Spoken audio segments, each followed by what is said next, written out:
Hi. So there's these problems with applications of spheres. And for this problem, you have a hollow rubber ball. And it's made from material that's 4 centimeters thick. And it also gives you the radius from the center of the ball to the outside surface. And ultimately, the question is for what's the volume of rubber that you need to manufacture this ball? So there's going to be several things that we need here to solve this problem.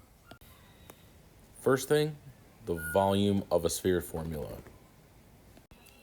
The second piece is to actually understand what they mean by the differences in radius and material thickness. So I've chosen to go ahead and label the material thickness in red, and I labeled the sphere's radius in black. So the other piece of information that you need is the radius of the center to where the thickness starts. And that is this distance here, which is 8 centimeters. Because ultimately, what we want to solve is for how much rubber is needed to manufacture the ball.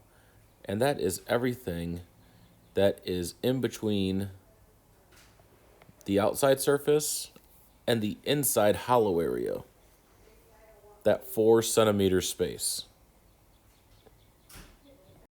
So what I would do is the volume of the entire ball, and then I would subtract the volume of that hollow spot. And that is going to equal the volume of the material. So now that you have both of the formulas written out, you might have noticed that there is something that is in common here. This piece right here, the 4/3 pi, is in both of our volume formulas.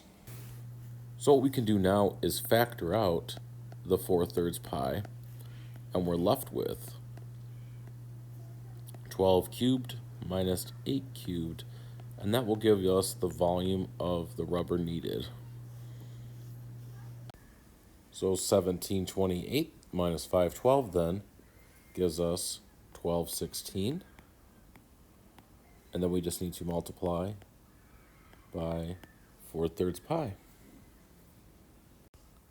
which is approximately 5,090 and 99 hundredths, and our units are centimeters cubed.